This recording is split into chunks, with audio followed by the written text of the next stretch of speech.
Once upon a time, a doctor wasn't considered a proper doctor unless they were also an astrologer. In Atlantis, for example, and Lemuria, and the gods that were purported to have come to Earth and brought their information to the Earth, the gods that the planets are associated with were actually real beings. They've found bones of giants. So when I talk about Atlantis, for example, it was actually correlated with a constellation, a 26,000 year movement throughout the ages, and the beings that were associated with that were considered the gods that the humans were sort of looking up to and guided by.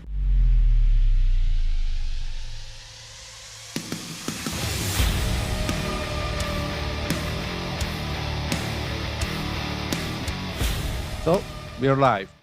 We're not live, but we recorded. Okay, Well, so morning. good evening. Here we are again. Yeah, here we are again. Good evening, Kim. Good to see you there. Good Mhm. evening. We I I will just present you a little bit before we start, just so we so our followers know what's happening. We this evening we honored to have a very special guest, um, who happens to also be my dear cousin, who is called Kimberly-Joblin, who is in Brisbane, Australia. And Kimberly is a naturopath, amongst other things, who works with holistic astrology. I'm just dying to find out what this is all about, which we will do so in a minute. So I would just like to say welcome, Kimberly. Welcome to our show. Welcome to our show. Great to have you. Thank you. Thank you very much. The I guess it's time for me to say a little bit. So, okay, so yes, so I'm a naturopath. I've been a naturopath for about 30 years, and I have a fairly long interest also in astrology. So I've included astrology with my naturopathic work, and astrology is really looking at how the planetary bodies in the sky have an effect on us here in human life. And I'm particularly interested in how those planetary bodies have an effect on our magnetic fields and the magnetic flows within our bodies, and how they can have an influence upon how our health presents, and also give me some insights when I'm working with people as to where there may be some little glitches in our system, for example. So the planetary bodies, the movements of those planets in the heavens, have quite a big effect upon our bodies and also our lives. So a lot of people know about the moon's movements, for example. We know that the moon is associated with the tidal movements of the oceans and things like that. So we get a high tide and a low tide. There's a rhythmic flow and ebb and flow, and the moon is quite influential in what happens in our bodies. It affects our emotions quite strongly. It also affects the fluids in our body, just like it affects the fluids in the oceans.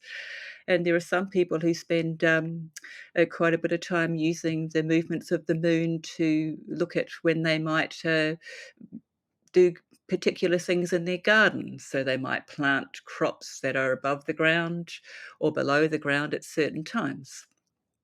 So I've just extended that a little bit more from the movements of the moon to looking at more of the other planetary bodies in the sky and how they have an influence on the health and well-being of each human individual and also groups of humans. Wow. Kim, I just wondered if we could backtrack one step too. Um, this side of the world, we're recording from Sweden. We don't actually have naturopaths here. I just All wondered right. if maybe you would like to give us give our followers just a little bit of an idea what a naturopath does, and then maybe even a sort of a little ground lesson in astrology after that too. Just Oh, so we know that we're starting off on even foot. on an even foot. Okay, so, goodness, I just assumed that everybody would know what a naturopath was. Isn't that interesting? A naturopath is somebody who uses uh, natural medicines, but also dietary and lifestyle approaches to have an influence on the health and well-being of a human. Um, in my professional capacity, I have a fair understanding about medical drugs, but naturopathy is considered an alternative to what you would get from a GP, for example. So I try and intervene to help people experience optimum health when they come to see me by having a look at if they're eating something that doesn't agree with them, and I'm very much into using foods in as natural a state as possible to help people feel a whole lot better. And in many cases, people only come and see me when they've got some issues that are not being resolved by a medical intervention, and Mm. they are prepared to spend some time and effort exploring how using diet, exercise, lifestyle, meditation, those sorts of things might have a positive influence upon their health and well-being. Wow, thank you. That's that's brilliant. Mm. We could do with some naturopaths up this side of the world, by the way, if you ever get Yes, I think bored of so. Australia. So it's kind of considering the alternative medicine. It's alternative medicine, and naturopathy is Yeah. one subset of alternative medicine. So, for Well, I have example, a people. quite contrary opinion about it. I think it should be the main source of like that would be the first approach we need to take before we go to like drug us with these pharmaceutical drugs. But that's only my opinion.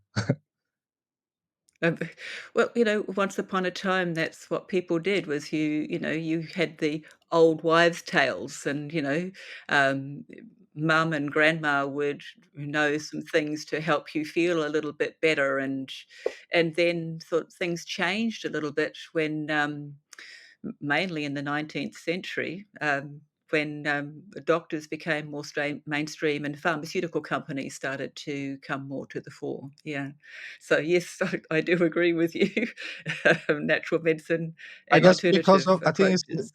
it's a little more in terms of like it's cultural, like because I know in countries, in Eastern countries, in my country, my homeland, Iran, there are naturopaths, and as you said, the families, the mom and the grandmom, they They give know a lot. you like herbs. Oh, you have Yes. a Mm. stomach ache. Oh, this like Yep. have a Yep. mint tea. It's gonna cool it down. Or Yes. like this is my personal experience growing up, so I know we uh, give it more legitimacy, and we Yes. have naturopaths, and they of course they can prescribe you with thousand different herbs for thousand different issue you might have. And so for me it's a lot more relatable topic than maybe for a person growing up in Western countries, especially in North European countries. Yeah. Oh, that's very interesting. One of the tools that I use is homeopathy, and traditionally that's sort of a European type of thing. So I do use herbal medicine. So medicines that are made out of herbs, Mhm. herbal teas, as well as herbal tinctures and herbal tablets. But Mhm. homeopathy is also something which is used, and that traditionally came out of Europe. It's also Indian, so that the Indian, like on the Indian continent, that was a very strong area for homeopathics as well. Where you take a minute dose of something, and administer just a Mhm. minute dose of something to get an effect in the body. So, a really interesting field from my point of view. So that's really interesting that Yes. your heritage gives you access to that. I think a lot of the, tribal cultures also have their own particular way of, they know herbal medicines and foods and things that can make a big difference. Or, the leaves of plants and things like that. They know to go to those things when they need some help. Yeah, exactly. The modern life has has Just has a little removed a lot of those things. Yeah. Yeah, ju yeah. just It's, just a little aside and into our sorry, go ahead, Kim. so, I was gonna say the astrology that I'm very interested in as well actually came from the Northern Hemisphere. So, it's Mhm. I'm in the Southern Hemisphere, and yet I'm very interested in astrology, but astrology was first practiced by, the ancients, where it wasn't so much the tropical astrology, which is what I use now. It's, was more of what we call the constellations and the star law and the myths. So looking at the constellations, and is the ancients and some of the tribals are known to have followed stars with their navigation. They used the stars, so we're talking more about the fixed stars rather than the planets, which are considered the wanderers that I now use a lot of. Although I'm rather fascinated with the constellations and the fixed stars and combining them with the planetary movements as well. There's so much background and so much information that comes from there. But it originally comes from the northern hemispheres and the ancient cultures. So, once upon a time, a doctor wasn't considered a proper doctor unless they were also an astrologer and they Mhm. knew each person Wow. very, very well.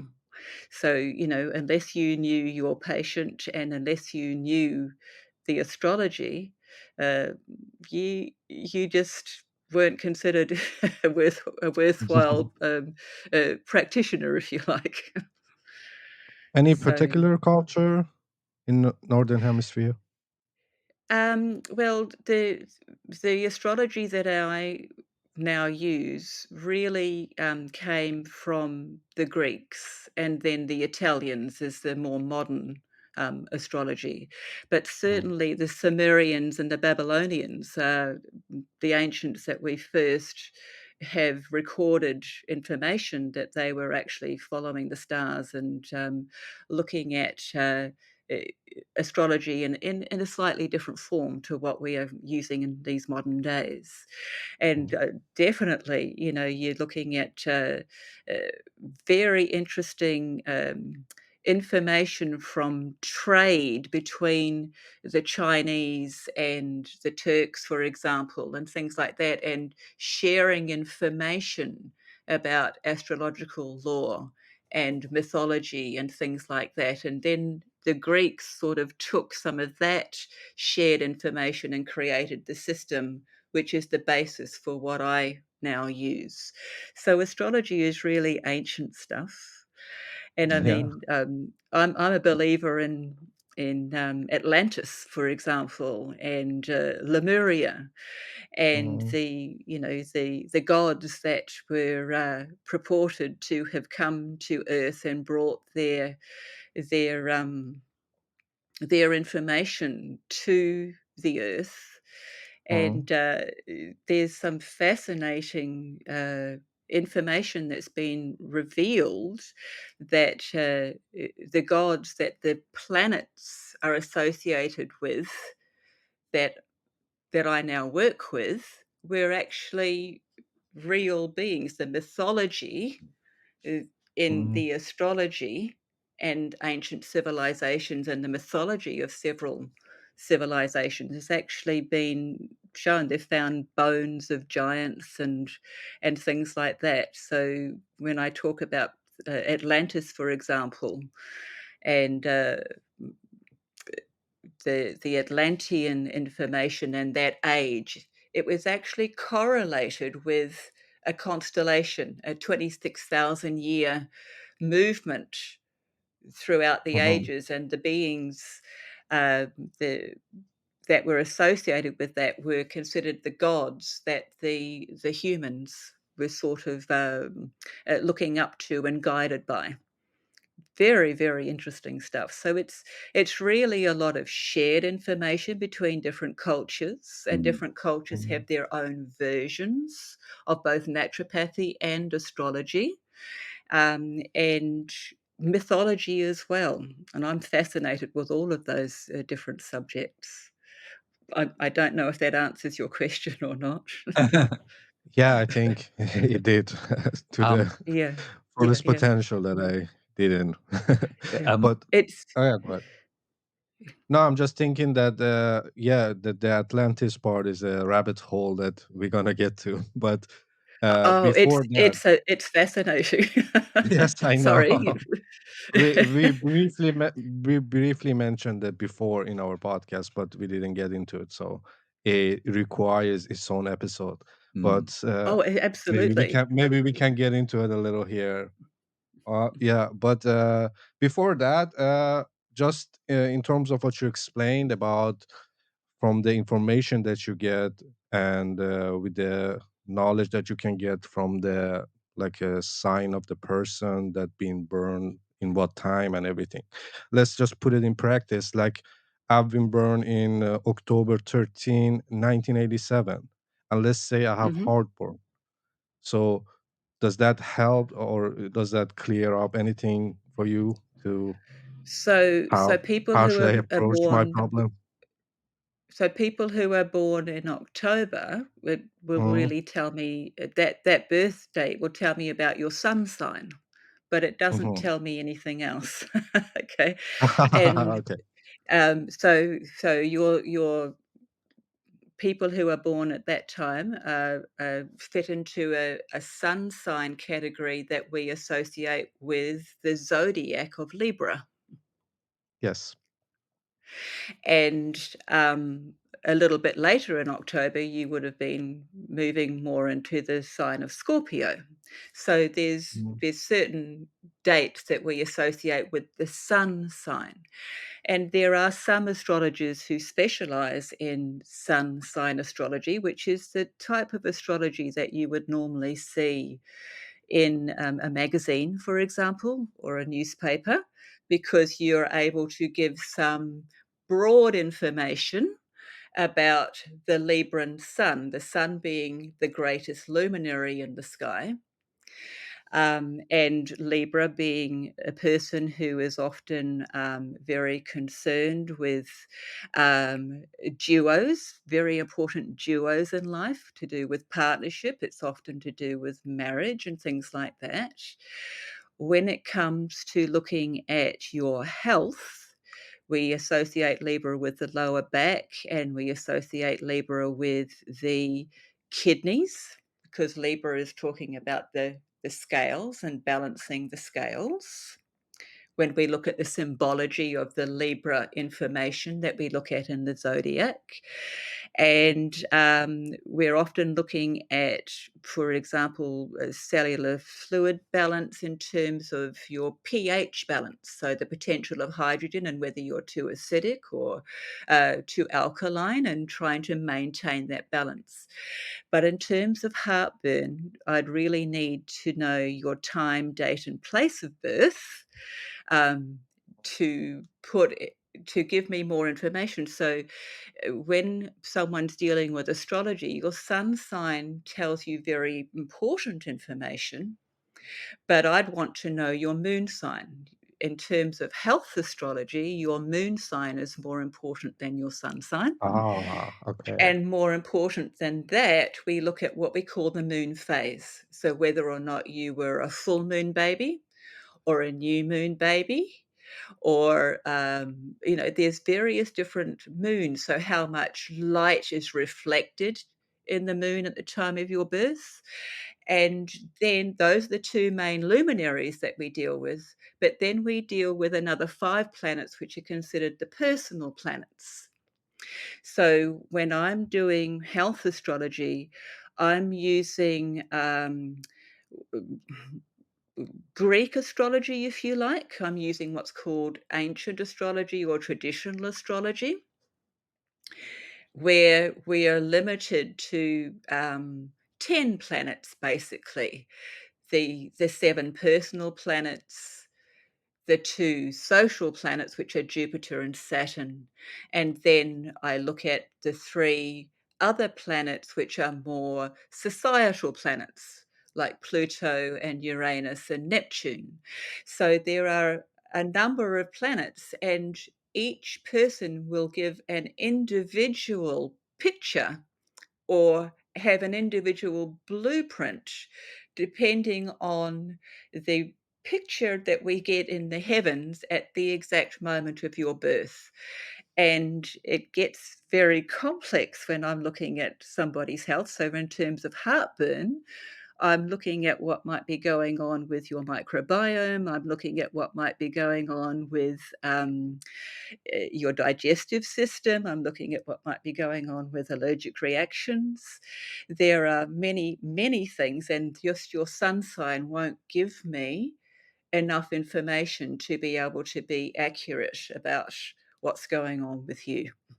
I fully understand what you're saying. I was just trying to like understand what information you need from the person to be able to prescribe anything.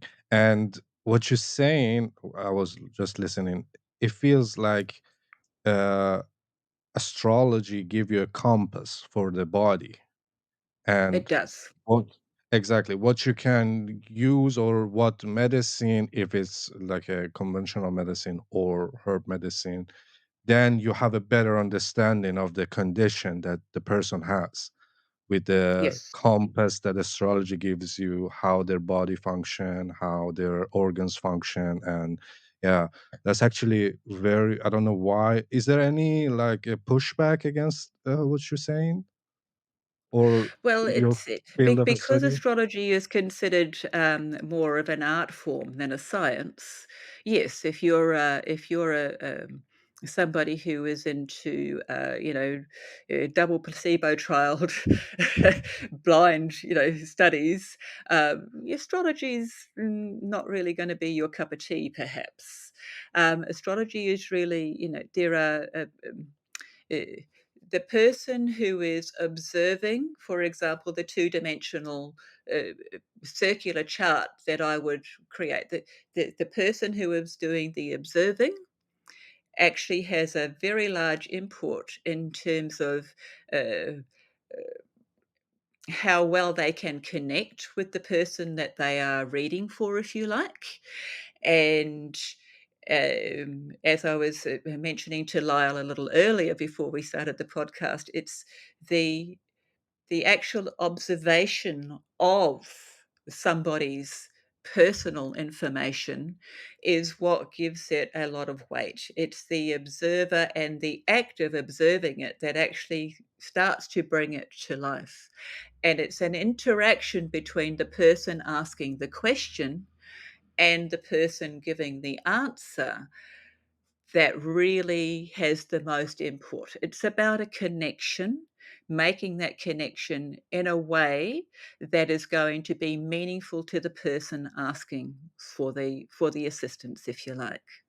So it's really an art form more than just a science. As if almost the person that is an astrologist needs to be almost chosen one, or the right person at least. Well, I believe that people actually do choose the right person. So if you chose to come and ask me, then there Mm, is immediately some form of connection. You chose me to be mm.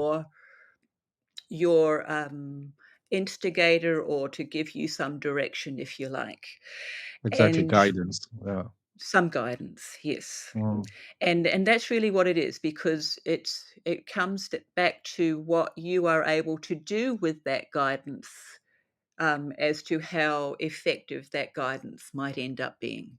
And the beauty of the astrology is it helps me to be able uh, to to see where uh, might be most effective. So in some cases, it might be most effective for you to have surgery, and in other cases, it might be most effective for you to not Mhm. have surgery. I don't understand why there is a pushback against something that can, let's say, not with 100% rate of accuracy, but even 5%, if it can help to the uh, diagnosis, or to be able to help a little to diagnose someone and prescribe something that might help better or might work better for them. I don't understand what is this pushback, and it feels like nowadays our doctors, and they just study the medical, uh how do you say, they Sort of just narrow band. they're very Mm. influenced by the, yeah, pharmaceutical companies to be able to just prescribe their products and see how those products will work and fix your issue. But that shouldn't be the approach. That's what I'm uh, objecting to. We have a saying in naturopathy: we do not have a deficiency of Lipitor. There just doesn't exist. We do not have a deficiency of Lipitor, but we might have a deficiency of vitamin D. There's a huge difference between, so naturopathy is looking at, fulfilling a need for something more natural. The vitamin D comes from sunlight, by the way. So, but sometimes we do actually need to supplement with it. But there has never ever been a deficiency of any drug ever recorded in No, history. So exactly. it's a very different approach. Yeah, pharmaceutical companies have a very large influence, and because it's a very lucrative, very monetarily rich area, and there are so many people who are influenced perhaps negatively by that. But if you're looking at, medical profession, for example, they learn from what I consider a very narrow band, and they learn from what I consider to be things that are often out of date. And they're very, very busy. They don't spend a lot of time with their clients when we're talking about GPs, for example. A GP visit is very short, and they don't really know their clients. I mean, in Australia, we have a situation where you visit a GP once and you're not really going to go back and see that same GP the next time you go back if you need to. It's somebody else. They have this thing where they keep the people moving. There's no continuity. So it's not a situation which is attractive to me, but that is the way that things are, and the GPs don't have time.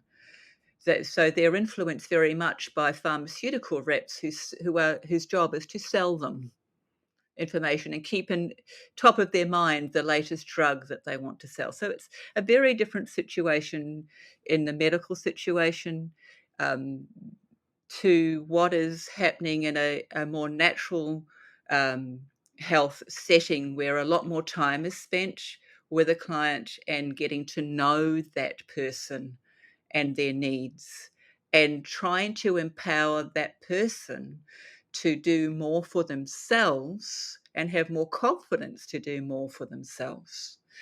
It's not a it may be inappropriate, but I see that many times we're taught that the medical profession are gods, not to be questioned. And that is not an appropriate situation. I think a good, healthy questioning is very important to get the best out of that medical situation for you. I think this situation is universal, or at least around the planet. It's very Mm. much the same here in this country. Oh, okay. Yeah. And I work, Okay. partly as a shiatsu therapist, which has its foundation in acupuncture, Oh, and I wonderful. was yeah. Oh, it's great. We're really doing the same job in different from different ways Yes. and different sides of Yep. the planet, but I Yes. encountered the same resistance, if you like, there, that it's not real medicine. Of course, anything related to Chinese medicine is preventative medicine, rather Mhm. than curative. So I Mm. think everything has its place actually, but, yeah, it's, just a Well, little I have parallel going on here. well, it's interesting. I have heard that, back in the ancient days that the role of the Chinese doctor was to keep the person well, and the doctor was paid to keep you well, and if you got sick, you didn't get paid. A different way, so it was preventative medicine, not, curative, if you like. Yeah. Yeah, mm. Yeah. Absolutely. Yeah. No. Yeah, that's a very interesting point. Yes. Very, Mm. very functional, actually, functional way to go about your sickness or your health in general to prevent it from going down instead of like, I don't know, like put a band-aid on it, not even Yeah. fixing the wound, just put a band-aid on it. Like, oh yeah, here's some painkillers. Use that Look, for a while. in in my experience, often people are on, a supermarket bag full of different types of medications. They're not just on one or two, they're on many, many different medications. And, my question is, well, if one didn't work, why would 10, what's the point? But, in many cases, when people reduce their medications for whatever reason, they get better. So my approach is to help nature is all about helping the body to restore itself. And if you remove whatever the toxin or the blockage is, in many cases the body will restore itself. And so that's really the approach that I think is the best way to go. And apparently there are, billions of dollars spent on natural medicines and natural medicine treatments every year. So it's a major industry worldwide. There Lucrative, I is, heard. and well, I it is very lucrative. I mean, as a naturopath, if you wanna be a multimillionaire, don't become a naturopath or an astrologer, you're not Yeah, gonna get there. yeah. But but but, people do, when they're interested, will spend the money that they think is something that's of value to them. Mm. So, perhaps there are more people waking up to the idea that there are some better alternative approaches to mainstream medicine approach. Yeah, Mm, I would say so. Yeah, yeah. but if Mm. you go ahead. No, you go. No, I just want to, if it's possible, you can elaborate a little more on the effect that planets can have on a person's health, or to uh, how you can diagnose a person, knowing the all the information that you need to know, and what effect planets can have, what effect moon can have, or all that. That's That's what I was Elaborate. gonna ask. okay. Was it? Yeah. Okay. Yes. Well, I spent a large part of my naturopathic life helping with natural fertility. Mhm. And it was always interesting because it's really working with a couple to help them uh, prepare before they have the conception, is the Mhm. idea of the naturopathic approach. But when we're looking at the planets, the moon is really what's really important. And several natural health practitioners who specialize in natural fertility actually do moon charting for their clients. And the moon charting is looking at their moon at their place of birth and also the moon as it moves, because the moon takes 30 days to complete a whole circumvent the whole zodiac. There are 12 zodiac signs and it takes 30 days. So 29 days or 29 and a half days, we've got a around we go. And the moon is very, very associated with a woman's menstrual cycles. So women menstruate every month.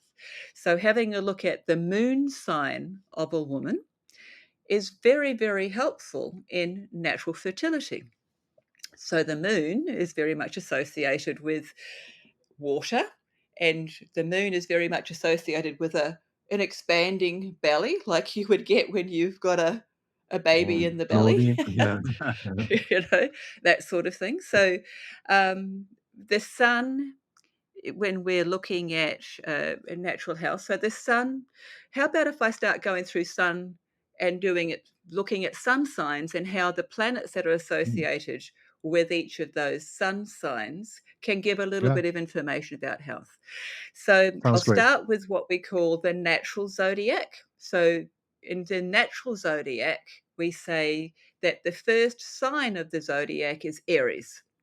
So, all those people who are born with the sun in Aries, so around um, eh, March, April each year is the Aries zodiac time. So, late March and into April is what we would call the start of spring and the Aries zodiac. So, we have 30 days in each month, but Aries is the start of spring in the Northern Hemisphere, if you like.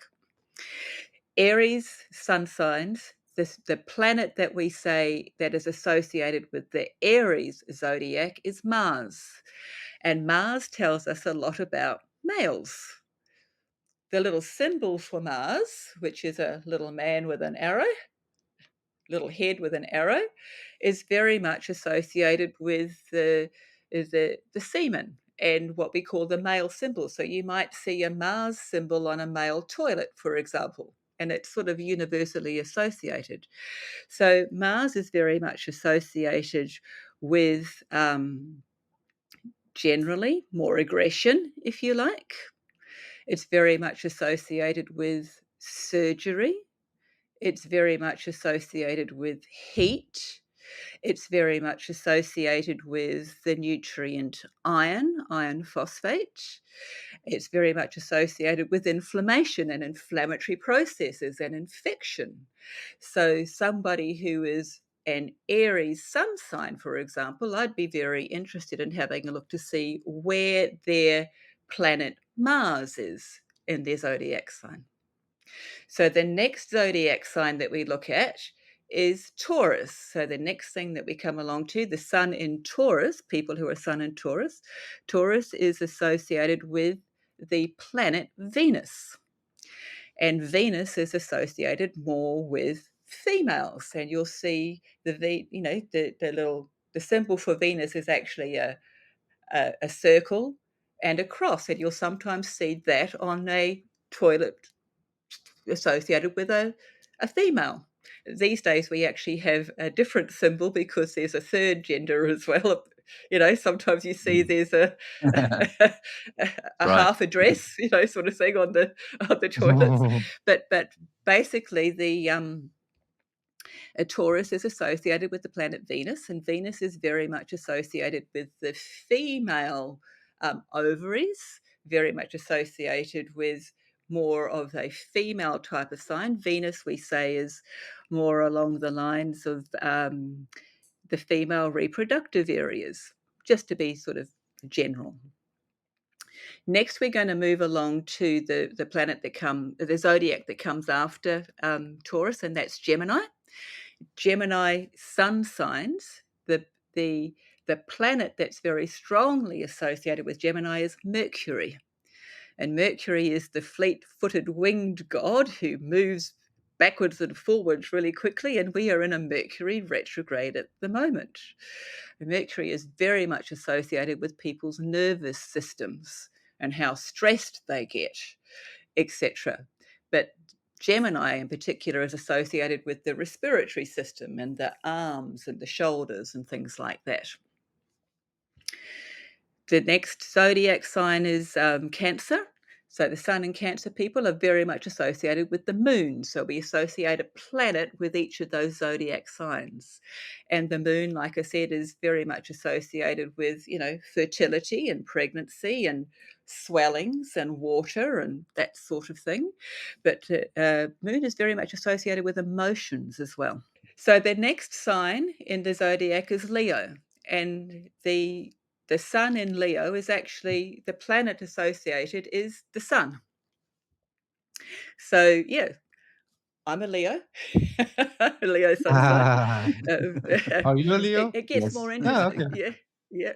There you go, yeah. We say the sun is very much associated with the heart and the spine when we're looking at health and things like that. It's also associated with a part of the brain. It's uh, the top part of the brain, the cerebellum, that sort of thing. It's really very interesting. So we're looking at those sorts of health areas. So potential issues with heart, So potential what issues with effect it has spinal on column. the top part of the brain? So we're looking at the sun and how the sun might invigorate that part of the brain, or where there might be some interesting things that are going on with that part of the brain. So the brain is a very complex part of the human anatomy. Very, very interesting. Mm. Got lots of interesting glands in there, like the pineal gland and the pituitary gland, and Mm. so on and Yes, so yes. forth. Yeah. Yeah. And so the next zodiac sign that we're looking at is Virgo. And Virgo is very much ruled also by the planet Mercury. So when we're looking there, Virgo is more of what we call an earth sign, Gemini is more of what we call an air sign. So we get a slightly different portrayal of what happens there. And so when we're looking at Mercury in the Virgo sign, we're looking very much at also the nervous system and stress, but we're looking at what's happening very much in the intestines. In the Virgo area, and how there is a brain in your gut called the gut brain or the enteric nervous system, Mm. and how Mm. that part is very much affected. That's the Virgo part there. We actually say that Virgo rules over natural health as well as medical health. It's that sign is very much associated with that. Oh, and just as a really interesting aside, recently I came across some fascinating information where they've worked out that Jesus was a Virgo. And they did it by looking at the constellations and where the Mm. sun and moon were. And so Jesus was actually born, they've narrowed it down to, he was actually born on April the 1st? 11th of September. Uh-huh. 11th of September, Oh. he's a Virgo. So Hmm. they've worked it out using constellations and movements of the planets to an exact day. And so he was born Wow. on the 11th of September 3 BC. They've got it right down to the day that he was Oh. born. It's just fascinating looking at how it was actually worked out by, looking at some of the myths and looking Mm. at the constellations and the constellation Virgo and the sun and the moon, and how they were moving Mm. through at that particular sign with the information that was portrayed. Just fascinating. So Yeah. then we move on. The next sign is Libra, Libra sun sign. And Libra, we say, rules over your lower back. It's also ruled by Venus, but Libra is an air sign, whereas Taurus is an earth sign. So we get a slightly different way of looking at how Libra portrays and Venus portrays. And so we're looking very much at those kidneys. We're looking at the balance of the pH in the system and the kidneys and the lower back and the loins and the lower back area for the Libra sun sign. After Libra comes Scorpio. Scorpio in ancient astrology was also ruled by Mars. In the more modern astrology, we've discovered the planet Pluto. So Pluto is the modern ruler, but Mars is the ancient ruler. So we tend to go more with Mars in terms of the health astrology, Pluto being more of a planet of the collective rather than an individual personal planet. Mars is the personal planet. And so Mars, once again, we're looking at in Scorpio how Mars is very much about the male genitals, very much so, and about the part of the lower bowel, the sigmoid colon area, and the rectum and the anal area with Scorpio. So there's some interesting correlations also to do with the bladder, and the prostate is a very Scorpio Mars area that we pay attention to. Then we come after Scorpio to Sagittarius, and Sagittarius sun signs. Sagittarius zodiac is ruled by Jupiter, and Jupiter was a god planet, and Jupiter very much rules over our liver. So we're looking at how the liver, which is our main detox organ in our bodies, is functioning. So when we're looking at Jupiter and Sagittarius, we're looking at how the body deals with fats and sugars, because the myth is that Jupiter was brought up on milk and honey.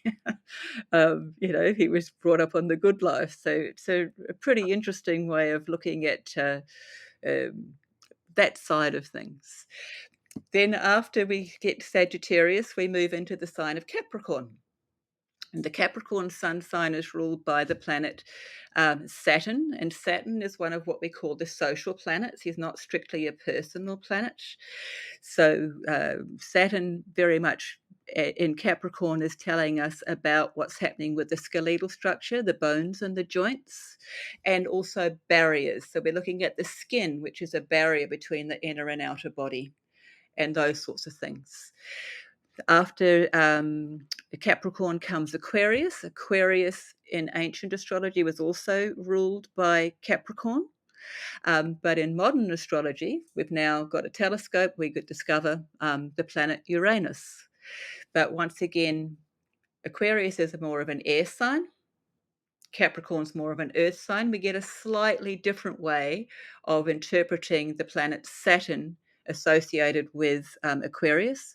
We're looking very much at the calves and the ankles, and we're looking more at the connective tissues and the joints and the circulatory system that supplies the ability for the blood pumped by the heart to be able to pump around the body. So it's a very interesting way of looking there. The last zodiac sign is Pisces, so number 12. And Pisces in ancient astrology was ruled by Jupiter, but we now have the modern astrology and we have Neptune. Pisces is a water sign, Sagittarius is a fire sign. We get a slightly different way of interpreting the planet Jupiter in Pisces to what we do in Sagittarius. And when we're looking at Pisces, we're looking very much at the immune system. We're looking very much at the feet with Jupiter.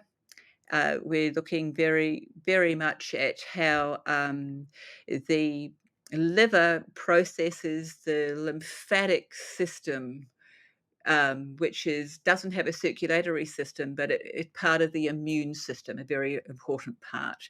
So slightly different version of looking at how things are. And the liver, which is the organ of the Sagittarius Jupiter, is still processing in Pisces, but it's looking more at what's happening with the lymphatic system and the immune system. Mm. Too much Wow. or Uh, okay? I have two follow-up questions. Sure. Yeah, the first one is that do you or is there any relation between the size and the gravitational pull of those planets, the effect that they have Yes. on? Yes. Okay, yeah, yeah. Yes, Okay, that absolutely. was the So, first part. yeah. Yeah. Yeah, you can go ahead. So Jupiter is a large planet. Okay, we associate Jupiter with Mm, big, abundance, mm, large, over the top. Jupiter gives us that mm, higher view picture. Okay, we're looking down and getting a big overall picture. Jupiter's the adventurer. He's the good guy that dishes out all of the good stuff. We all want to know where Jupiter is in our chart, and what Jupiter can do with us, because he brings blessings, abundance, and opportunities and solutions. He's a large gaseous planet. He was, brought up well. He's the guy we go to when we want answers to the solutions that we just don't know how to deal with. And he bestows abundance and opportunity. Hmm. So that's really important. When we're looking at the planets that are closer to the sun, like Mercury, Moon, well, the Moon actually circumvents the Earth. It's a little bit further away, but the planets that are really close to the sun move far faster and they're much smaller. There are some planets that are much further away. So to give you an example, the sun will circumvent the zodiac every year. Okay, so the sun moves through a zodiac sign every 30 days, for example. Although some zodiac signs are a bit smaller than others, if you like. But we give it 30 degrees at each zodiac sign. So the moon moves around the zodiac every 30 days. So 1 year for the sun, 30 days for the moon. When we're looking at Mm. Mercury, Mercury is the fleet footed planet. He's close to the sun and he moves very quickly. But Mercury has this interesting habit of going backwards and forwards and backwards and forwards. So he moves real quick, but sometimes he's in front of the sun and sometimes he's behind the sun because he appears to move backwards from our perspective here on Earth. And so we get interesting things happen with technology or when we're traveling with Mercury, where we get little glitches and little mishaps because he's challenging us to have a redo and a rethink when he's going backwards, like he is at the moment. So, very Mhm. definitely, when we come to a planet like Pluto, Pluto is one of what we call the social planets or the collective planets, has an influence. It takes 248 years to circumvent the zodiac. And we just Mm. had a major happening with Pluto on the 20th of November, moved out of Capricorn and into Aquarius. And this is kind of major in the astrological world. So we get that influence moving out of the sign of Capricorn, which is to do with governments and corporations. It's to do with the hierarchy and power structures. Pluto is very much to do with power. It's been Mhm. there since 2008. He moved out finally on the 20th of November, and he's going to spend 20 years in Aquarius. So, because he takes 248 years to circumvent the zodiac, this is big news in astrology circles. And Okay. he's a very long way away from us, and he's a real heavyweight. He's heavy. Yeah. So, it's a really interesting change in our circumstances and in what's going on for the collective of humanity when that particular planet changes signs. Very, very Mhm. important. So it's Does that answer 10 your question? planets that yes, yes, yes. Yeah. Uh, it's 10 planets that have a direct effect on planet Earth and people living on it. Uh, do you have you heard or do you have any opinion about the planet that some call Planet X and some call maybe Planet Nibiru or some call it a dark sun? Have you heard about that? So I have heard about it, but I don't actually know it. What I have heard of is Eris. Eris is a very small planet, Mhm. a real heavyweight, and she is in Aries and will be for all of us. Okay, we're all born with Eris, Eris, in Aries. She takes 548 years to circumvent. So I haven't done a lot of study on the one that you're talking about. I've heard of it, but I don't know much about it. But I do know about Eris. And Eris in mythology is associated with Mhm. chaos and discord and disharmony. But more particularly, she shows us where Mhm. we have got chaos that we can start to address. She reveals that to us. In mythology, she threw the golden apple. She was uninvited to the party with all the goddesses and she didn't like that much, so she she chucked a wobbly, if you like, and created discord and disharmony. So it's a very Ah, interesting one. So that's my only answer for that. Very, very slow Mhm. moving. Like, um, my my grandmother was actually born with Eris. She died at 100. My grandmother was born with Eris in the previous sign. Um, Mhm. I was born In Pisces. I was born with Eris in Aries, and all of us alive now are born with Eris in Aries. Oh. Does that answer that question for you? Yes, yes, yes. I Yeah, can give you okay. some brief explanation about it because some believe that we live in a binary star system. And because most of the star system out there are binary, they have two suns, sometimes three suns, and most of them, or that they believe that those that we think there are singular star systems, the other sun is dead, so it's not visible. There is no brown dwarf light coming out of it. So Mhm. they some speculate that we live in a binary system, and our son's brother or sister or how do you say non-binary partner is living outside of like a it's not is out of our inner solar system, and it Right. comes to the orbital distance of our sun every 12,500 years. And all this Okay. like Mhm. it Mhm. brings chaos to the whole solar system, not only planet Earth, but Yes. it resets kind of life on planet Earth. So that's the theory. I just briefly explain it, but what do Very you have you heard interesting. about that first of all? Yes. I have heard about it, but in the circles. So I'm constantly learning.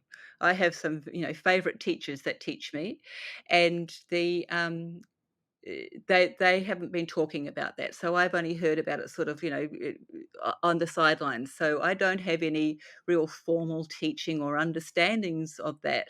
I sort of go down other rabbit holes.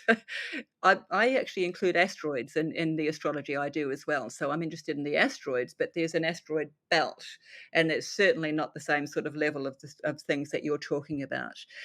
What I'm fascinated with is the constellations, because when we look at the stars and when we start combine the fixed stars with what we're doing with the planetary things, that gives us a whole lot more information along the lines of what you're talking about. There are whole other civilizations that have come and had an influence here on Earth from many thousands of years ago.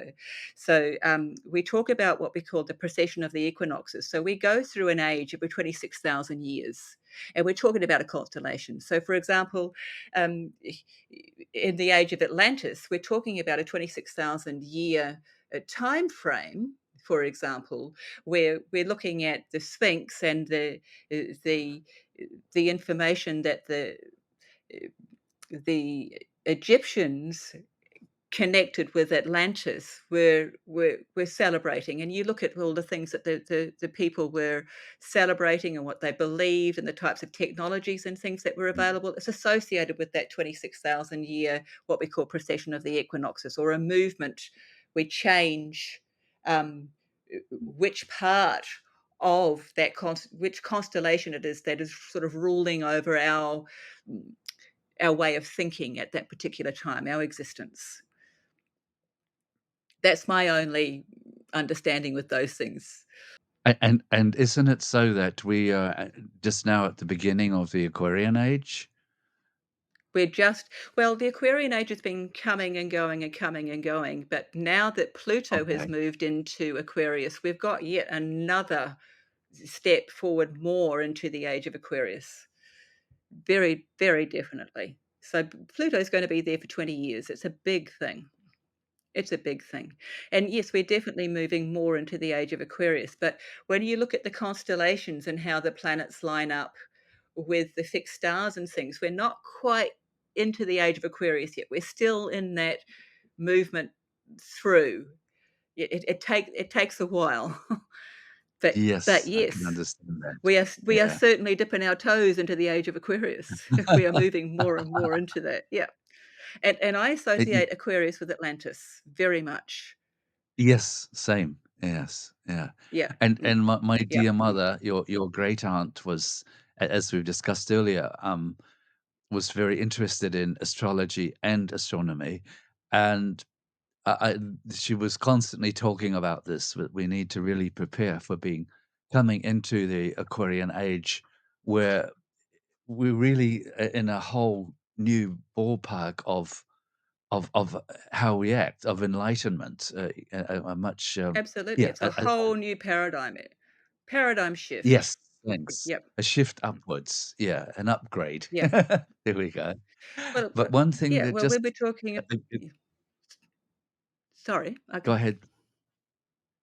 I was gonna say Go we'll be ahead, talking Kim. about, we'll be talking about the age of Aquarius. Aquarius is ruled by the planet Uranus, and Uranus has been associated with the god Prometheus. And the story of Prometheus is that he's the god that stole fire and gave it to humanity. So, Aquarius is associated with the higher mind, with the higher functions, with flashes of genius. Aquarius is also very much associated with, and I get this information from an Archangel Uriel channel who I associate with Aquarius. Her name is Jennifer Hoffman, and she talks about us moving out of just straight 3D and moving into an integration of 5D, very Aquarius 5D, or a different, and we're integrating that into 3D. And if you have a look at what's been happening around the world, Uranus is associated with chaos. Uranus is lightning and flashes of genius and the unexpected. He's the revolutionary. He's the little rebel, but he's also all this incredible stuff.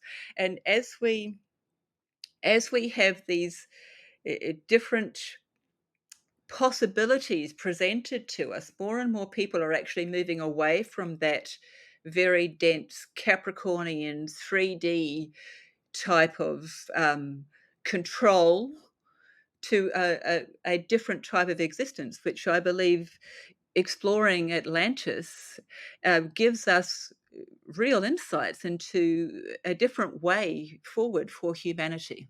Do That's I'm sorry. very much on the same page as you. Great.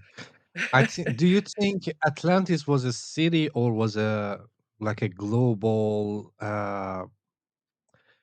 not only empire, but like a cultural thing that was worldwide? It was a cultural thing that Because was I've heard like worldwide, but yeah. yeah, I believe it was a Because cultural I've thing heard that was worldwide. usually people think when they hear Atlantis, they think about all this ring city, like with 3 rings of land and uh, 2 or 3 rings of water between them, and that's Atlantis. But that's just like a city or capital or whatever you want to call it. That's what they got famous for, or that's what we know, uh, that's what remain of for us. But as you said, you can elaborate on your answer. Sorry. Oh, well, look, my understanding has come from viewing the Ancient Civilization series on the Gaia channel, and very, very interesting people went and archaeologists and scientists and all sorts of very interesting people have actually uncovered evidence of the existence of the gods and of Atlantis. They've given us information where apparently Atlantis was more or less based around the Atlantic Ocean, but it was several different places. It was a civilization that populated different areas, and mm. but more or less in the northern hemisphere, if you like. Pre-Atlantis, there was a Lemurian civilization. The Oh, I Pleiadians thought they were apparently coexisting. Yeah. Okay. they did later on, but only Uh-huh. around the areas in South America, apparently. Uh-huh. So Okay. that we had this pre-existence of Lemuria, and that was Mm, more to do with Hawaii and New Zealand and the Lemurians. So the Pleiadians have come and they've populated places like Ayers Rock and Hawaii.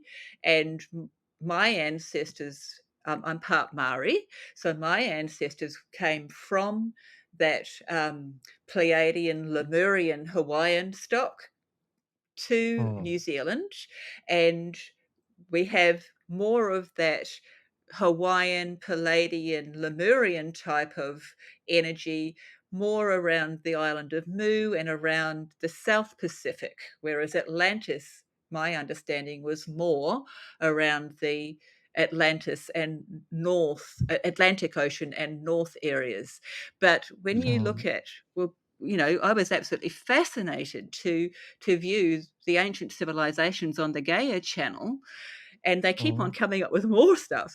And to see the people actually taking the myths and legends and going, "This is what this is the evidence of it." Mm. So my understanding was that the Lemurians were there first. They populated. They had a more ancient technology and way of doing things. They were spread over various different areas, but mostly the Pacific Oceans. And then the Atlanteans seemed to come onto the scene, and there was some warring between them, apparently. But they managed to coexist. The Atlanteans have built some of their things on top of some of the structures that have been identified as more of Lemurian, the earlier Mm. Mm. civilizations in the South American area. Just fascinating stuff. So Wow. that's my Yeah. understanding from watching that stuff and going, "This is ties up with my astrology and all of the stuff that I've heard in myth and legend," and it was Yeah. just Mm. absolutely incredible that someone could actually show that this is real, Mm. not just make Are you believe in my familiar with the work of no, no, it's alright. Are you familiar with the work of, Graham Hancock? I've heard that name, but no, I'm not familiar with his work, Oh. no. He's an author and, journalist, and he makes a lot of documentaries nowadays. Oh, If you have right, Netflix, you okay, can yeah. watch the Ancient Apocalypse on Netflix. It's a series that, has, now the 2nd season came out, so it's fascinating. Right. Oh, well, I just need to write that down. So his name is Graham Graham Hancock is a British, Hancock. journalist, yes, Thank and, you. Ancient Apocalypse is the series on Netflix. Okay. Yeah, but The, he has a something lot really of, he talks about Atlantis in his book. He has a book called Fingerprints of Gods or Fingerprints of God. right. I'm not sure if it's plural or singular, but, Okay. is fascinating book, and his book, inspired so many archaeologists, to, like, get interested in the field of study, and it fascinated me to get interested in the topics like this: Atlantis, Lemurian, Wow. ancient, uh, Mhm. possibly ancient technology and modern advanced, Mm. because there is no other explanation when we look at the evidence that, has been remained from those times. And Yes. he, Mm. like, he believes the dating of those structures are not as accurate, and they have actually Okay. evidence to show up for, because even with Egypt, but I'm not gonna get into it, but you can watch it and see for yourself. Okay. How very So, interesting. One of the very interesting things I did come across, on the ancient, um, the one on the Gaia channel was that, they they've put forward a theory that seems to be quite possible that the moon is actually a god-made or man-made structure that's put there to stabilize the earth, because the earth was actually having all sorts of really unsettling goings on until the moon was put there.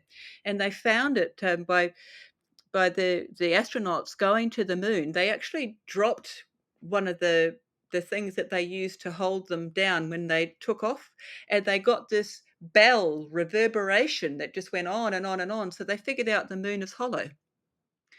So Yeah. it's very likely a structure that has been made, and the theory has been put there that it was put there because everything was so apocalyptic on the earth, we couldn't live here.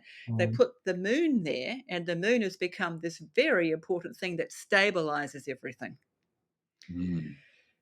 makes it Yes, inhabitable for moon us. is very weird because the conventional explanation for how moon came about is like, huh? They say like it just hit the earth, the asteroid, and part of the earth came out and Apparently, the moon is became totally moon. unique. Yeah. Apparently, it's totally The- unique. No other planet has got a Mhm. moon like this one. No other. It's yes. Yeah, It's just facing the earth at all time in one side, just yep, going around. It's like yep, a protecting it or like stabilizing it. yeah.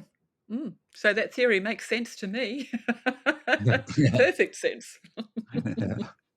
So, yeah, maybe we can have another podcast talking about Atlantis and the Mauryan and a little more about ancient cultures. Maybe you can watch those documentaries with Graham Hancock The and see. Graham Maybe it gives you Hancock, new yeah. ideas. Yeah, that is fun. Well, I I we might I do. feel like I we've might just be started, yeah.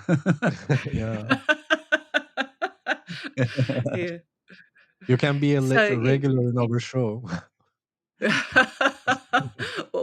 Well, thank you very much. That's kinda nice. Oh, it's a real eye opener today, Kimberly. Thank you so much. This has just Oh, been, well, really profound. thanks. Thanks for And, asking me on. oh, you're so welcome, and we will definitely meet again. I like I said, I feel like this is the beginning of a beautiful relationship. Yeah. Well, I was saying to you before, Pluto moved into Aquarius for 20 Yeah, years on the 20th of November. Well, you're about to have um, part of the Pluto story series, an asteroid who's Mhm. very important in that Pluto Proserpina series story about power and power sharing and becoming empowered and all that sort of thing. Well, she's wow. about to join Pluto at 0 Aquarius, and you're also Yes. about to have Venus, that ruler of Libra and Taurus, also move in. So you've got some real powerful energy moving in the next couple of days. So, is it Wow. Very positive or auspicious, new beginnings. how how would you Very describe it? positive. Okay, Very great. positive. Yeah. Wow. Yeah. Okay. I'm so pleased to hear that. Yeah. So, when you've got Mercury retrograde, it gives you a chance to sort of iron out any little bits, you can Oh, give a bit of a trial run here and a bit of a trial run there and iron out little bits and see how you actually want to proceed when Mercury goes mm, forward again. Mm, wow. that's great So, news. mm, Maybe that's a so, good point to end on. Yeah. Yeah. yeah. mm. So thank you so much. Yeah, thank you for coming on. Thank you Look so forward to much. seeing you Oh, again, Yeah. Kristen, dear. thank you for having me. It's been delightful. Like I said, I'm pretty green with the technology, but hey, I'm learning like, you know. Yes, you did great. We did Thanks. really well, I think, with A plus. that.